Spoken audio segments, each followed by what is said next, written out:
Wow, Dasara ಸ್ಪೆಷಲ್ಗೆ ಇರೋ ಕಾಂಬಿನೇಷನ್ಗೂ ಇದಕ್ಕೊಂದು love ಬಂದಿರೋದಕ್ಕೂ ಈ ರೌಂಡ್ ಸೂಪರ್ ಮಜವಾಗಿದೆ. ನೋಡೋಣ ಜಡ್ಜಸ್ ಏನ್ ಹೇಳ್ತಾರೆ ಅಂತ. ಮೊದಲನೇದಾಗಿ ಮೇಡಮ್ಗೆ ಬರ್ತೀವಿ ಸೀದಾ. ನಂಗೆ ಲವ್ ಸ್ಟೋರಿ ಇಷ್ಟ ಆಯ್ತು ಆನಂದ. ಸೂಪರ್.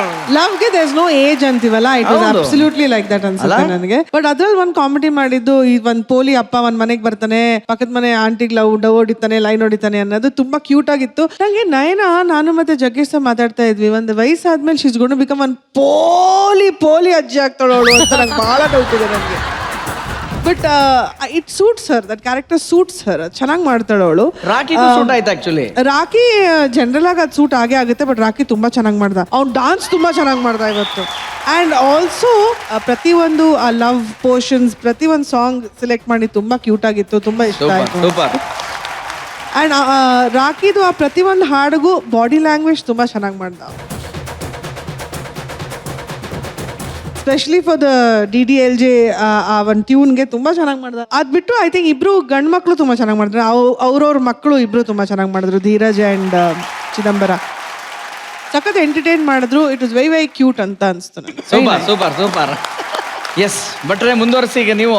ನನಗೆ ಆ DDLJ ಮ್ಯೂಸಿಕ್ಗೆ ಅವನು ರಾಕೇಶ್ ಎಂಟ್ರಿ ತಗೊಂಡಲ್ಲ, ಅಲ್ಲೇ ಒಂದು ಖುಷಿ ಬಂದ್ಬಿಡ್ಬಿಡ್ತು. Super super super. ಇವನು ದಾರಿಲಿ ಹೋಗೋನ್ ಪಾತ್ರ ತುಂಬಾ ಇಷ್ಟ ಆಯ್ತು. ಮಜಾ ಇರ್ತದೆ ಆಕ್ಚುಲಿ, ಕ್ಯಾರೆಕ್ಟರ್ ಮಜಾ ಇದೆ. ಇದು ಇಂಥ ಕ್ಯಾರೆಕ್ಟರ್ಗಳಿಂದಾನೇ ಕಥೆಗಳು ಹುಟ್ಟೋದು. ಧೀರಜ್ ಪ್ರತಿ ವಾರ ಒಂದು ಸರ್ಪ್ರೈಸ್ ಪ್ಯಾಕೇಜ್ ಇದೆ ನಿನ್ನ ಕಡೆಯಿಂದ, ಹಂಗೆ ಕಂಟಿನ್ಯೂ ಮಾಡಪ್ಪ, ನೀನ್ ಚೆನ್ನಾಗಿರ್. ನೀನ್ ಓವರ್ ಆಲ್ ಆಗಿ ಒಳ್ಳೆ ನಾಟಕ. ಜಗಣ ಇವನ್ ಬಾಡಿ ಲ್ಯಾಂಗ್ವೇಜ್ ಹೆಂಗಿತ್ತು ಅಂದ್ರೆ, ಹೆಂಗ್ ಎಗರ್ತಾ ಇದ್ದ, ಸ್ಫುಟಿಸ್ತಾ ಇದ್ದ ಅಂತಂದ್ರೆ, ಈ ಬೋರ್ವೆಲ್ ಹಾಕುವಾಗ ಸಡನ್ ಆಗಿ ಒಂದ್ ಟೈಮಲ್ಲಿ ನೀರ್ ಬರುತ್ತಲ್ಲ, ಸಡನ್ ಆಗಿ ಬಂದ ತಕ್ಷಣ ಬಡಾರ್ ಅಂತ ನೀರ್ ಮೇಲೆ ಹೋಗುತ್ತಾ, ಆ ಟೈಪ್ ಅಲ್ಲಿ ಇದ್ದ ರಾಕಿ. ಎನರ್ಜಿ ರಾಕಿ ಅತಿ ಅದ್ಭುತವಾದ ನಟ ಅವನು. Super super.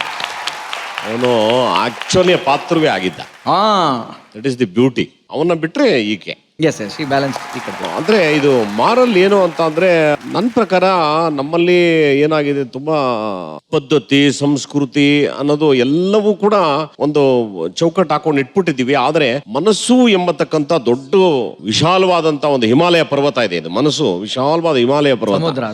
ಅದನ್ನ ನಾವು ಓಪನ್ ಅಪ್ ಮಾಡ್ತಾ ಇಲ್ಲ. ಏನೇ ಆಗ್ಲಿ, ನೀನ್ ಗುಂಡ್ರು ಗೋಬಿ ಆಗಾದ್ರೂ ಇರೋ, ನಿನ್ಗ ಮಕ್ಕಳು ಕೂಡ ಅವನು ಎಷ್ಟು ಚೆನ್ನಾಗಿ ಹೇಳ್ದ. ಅವನು ಯಾರೋ ಒಬ್ಬ ಅಂದ್ರೆ, ನಿಮ್ಮ ಈ ತಂದೆ ತಾಯಿ ಬಗ್ಗೆ ಅಷ್ಟೊಂದು ಕಾಳಜಿ ತೋರಿಸ್ತಾ ಇದ್ರೆ, ನಿಮ್ಮಪ್ಪ ಅಮ್ಮ ಎಲ್ಲಿ ಅಂದ್ರೆ ಅನಾಥಾಶ್ರಮದಲ್ಲಿ ಅಂತ ಅನ್ಬಿಟ್ಟ. ಅಂದ್ರೆ ನಿಮ್ಗೆ ಗೊತ್ತಿಲ್ಲದೆ ಇರೋ ತರ ಇದೆಲ್ಲ ಸಮಾಜದಲ್ಲಿ ನಡೀತಿರೋದೇನೆ ಒಂದು ಕಥೆಯಾಗಿ ಬಂದ್ಬಿಡ್ತು. ಇಲ್ಲಿ ಎಷ್ಟೋ ಜನ ಅವ್ರ ಹೆಂಡತಿ, ಅವ್ರ ಮಕ್ಕಳು, ಅವ್ರ ಸಂತೋಷ ಇಂಪಾರ್ಟೆಂಟ್ ಆಗಿರುತ್ತೆ ವಿನಃ ನಿಮ್ಮ ಅಪ್ಪ ಅಮ್ಮ ಏನಾದ್ರು ಅಂತ ಯೋಚನೆ ಮಾಡೋರೇ ಇರೋದಿಲ್ಲ. ಸೊ ಹಾಗಾಗಿ ಹಿರಿ ತಲೆಗಳಿಗೆ ಬಂದ್ಬಿಡುತ್ತೆ. ಅಂದ್ರೆ ನನಗೆ ಯಾರು ಇಲ್ಲ ಅಂತ ಅಂದಾಗ ಈ ತರ ಆಲೋಚನೆ ಬಂದ್ಬಿಡುತ್ತೆ. ಯಾವಾಗ ಅವರು ಒಬ್ಬಂಟಿ ಆದ್ರು, ಅವ್ರ ಮಕ್ಕಳು ಬಂಧುಗಳು ನಾವಿದ್ದೀವಿ ನಿಮ್ಗೆ ಅಂತ ಫಿಲ್ ಅಪ್ ದ ಬ್ಲಾಂಕ್ಸ್ ನ ಕಳ್ಕೊಂಡವ್ರ ಜಾಗನ ತುಂಬಿಸ್ಬಿಟ್ಟಾಗ ಡೆಫಿನೆಟ್ ಆಗಿ ಈ ಆಲೋಚನೆಗಳೆಲ್ಲ ಬರಕ್ ಹೋಗೋದಿಲ್ಲ. ದಿಸ್ ಇಸ್ ವಾಟ್ ನಾನು ಯೋಚನೆ ಮಾಡಿದ್ದು. ಆ ಒಂದು ಕಾನ್ಸೆಪ್ಟ್ ಹಾಕೊಂಡು ತುಂಬಾ ದೊಡ್ಡ ಫಿಲಾಸಫಿ ಇರುವಂತ ನಾಟಕ ಇದು. ನನ್ಗೆ ಇಷ್ಟ ಆಯ್ತು ಕೊಂಡು ಆಕ್ಟ್. ಇದು ತುಂಬಾ ಚೆನ್ನಾಗಿತ್ತು. ರಾಕಿ, ನಿನ್ ರಿಯಲ್ ಆಗಿ ರಾಕ್ ಮಾಡಿದೆ ನೀನು, ಅದ್ಭುತ ನೀನು. ಆಮೇಲೆ ಈಕೆ ಅಂತೂ ಅದ್ಭುತ, ಹೇಳಕ್ ಅಸಾಧ್ಯವಾದಂತ ಟ್ಯಾಲೆಂಟೆಡ್ ಲೇಡಿ. ನಾನು ಮೇಡಮ್ ಮಾತಾಡ್ಕೊಂತ ಇದ್ವಿ, ಈಕೆ ಬಾಡಿ ಲ್ಯಾಂಗ್ವೇಜು ಇದೆಲ್ಲ ನೋಡಿದ್ರೆ ಒಂದು 50 ಆದ್ಮೇಲೆ ತುಂಬಾ ಪೋಲಿ ಆಂಟಿ ಆಗ್ತಾಳೆ ಇವಳು ಅಂತ ನನಗೆ ಹಂಗನ್ಸುತ್ತೆ. ಈಗ ಎಷ್ಟು ಏಜ್ ನಿನಗೆ? 24 ಈಗ ಮದ್ವೆ ಆಗಿ 24 ರನ್ನಿಂಗ್ ಮ್ಯಾಮ್. ಸಣ್ಣವಳೆ, ಸುಮ್ಮನೆ ಹಂಗೆ ಪಾತ್ರದಲ್ಲಿ ಹಂಗೆ ಕಾಣಿಸ್ತಾಳೆ, ಏನು ಮಾಡಕ್ ಆಗೋಲ್ಲ. ಇವಾಗ ನಾನು ಬಹಳ ಸಣ್ಣವನೇ. ನನಗೆ ಮೇಲ್ಗಡೆಗೆ 58, ಕೆಳಗಡೆಗೆ 24. ಅಂದ್ರೆ ಪರ್ಸನಾಲಿಟಿ ಕೊಟ್ರು ಅಲ್ಲ ಹೇಳಿದ್ದು. ಆಕ್ಚುಲಿ ಅನ್ಕೊಂಡ್ವಿ ನಾವು, ಬಹಳ ತಮಾಷೆಯಾಗೆ ಮಾತಾಡ್ಕೊಂಡ್ವಿ ಮೇಡಮ್ ನಾವು. ಅದು ಗೊತ್ತಾಗ್ಬಿಡುತ್ತೆ ಬಾಡಿ ಲ್ಯಾಂಗ್ವೇಜ್ ಅಲ್ಲಿ ನೋಡಿದ್ರೆ. ಕೆಲವರು ಇರ್ತಾರೆ ವಯಸ್ಸಾದ್ಮೇಲೆ ಬೇವರ್ಸಿಗಳು ಟೈಪ್ ಆಗ್ತಾರೆ ಅಂತ ನೋಡಿದ ತಕ್ಷಣ ಹೇಳ್ಬಿಡ್ಬೋದು. ಇವನ್ ಲಾಸ್ಟ್ ಇದ್ದಾನಲ್ಲ, ಅವ್ನು ಹಂಗೆ ಆಗೋದು, ಅವ್ನು ಹೆಂಗೆ ಇರ್ತಾನೆ. ಹೌದು ಹೌದು, ಅವನು ವಯಸ್ಸಾದ್ಮೇಲೆ ಓ ತಾತ ಏನ್ ಮಾಡ್ತಾ ಇದ್ದ, ಬನ್ನಿ ಹೋಗೋಣ ಅಲ್ಲಿಗೆ ಅಲ್ಲ ಕೂತಿದ್ದ ಕಡೆನೇ ಕೂತಿರ್ತಾನೆ. ಅವನು ಲಾಸ್ಟ್ ಸಿದ್ಧಿ ಇರ್ತಾನಲ್ಲ, ಅವನು ಕುಟಾಣಿ ಹೊಡ್ಕೊಂಡು ಕೂತಿರ್ತಾನೆ. ಎಲ್ಲಿ ಕರೆದು ಬರಲ್ಲ, ಮರ ಗಿರ ಕಟ್ ಮಾಡ್ಕೊಂಡು ಒಂದು ಮೂಲೆಲೆ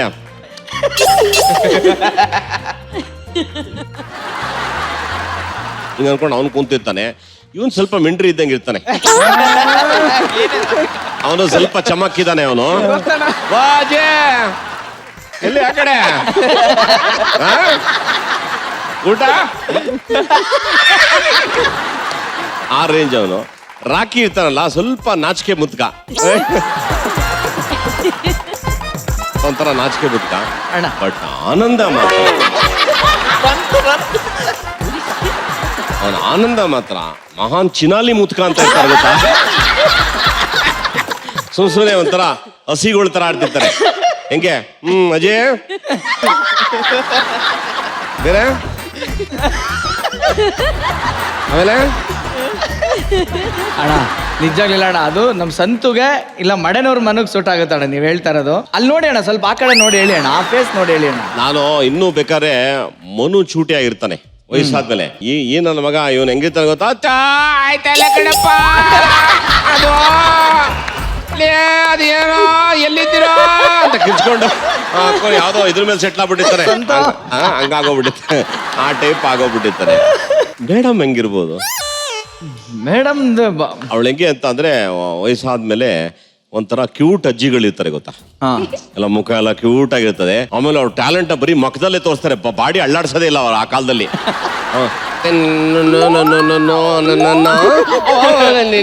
ಇಷ್ಟೆಲ್ಲ ಅಳ್ಳಾಡ್ಸ್ಕೊಂಡು full salt and pepper look.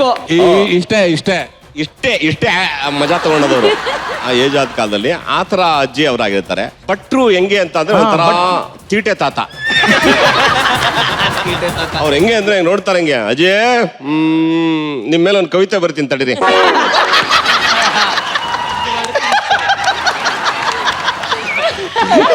ಅನ್ಬಿಟ್ಟೆ ಕವಿತೆ ಬರ್ದು, ತಾತನು ಬಂದನು ಅಜ್ಜಿ ಎದ್ದಳು ಆದರೆ ಏನು ಆಗದೆ ಕುಂತು ಬಿಟ್ಟರು ಅಂತ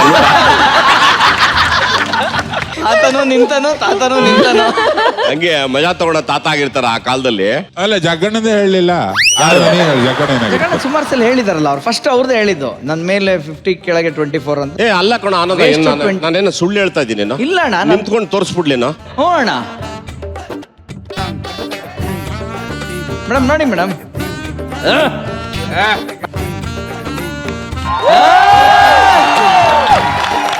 ಕರೆಕ್ಟ್ ಏನ್ ಮೇಡಮ್ ನೀವು ಕರೆಕ್ಟ್ ಅಣ್ಣ. ಬರ್ಲಿ ಜೋಶು ಇಲ್ಲೇ. ಎಲ್ಲರ ಮುಖದಲ್ಲೂ ನಗುತ್ತ ಆನಂದವಾಗಿದೆ.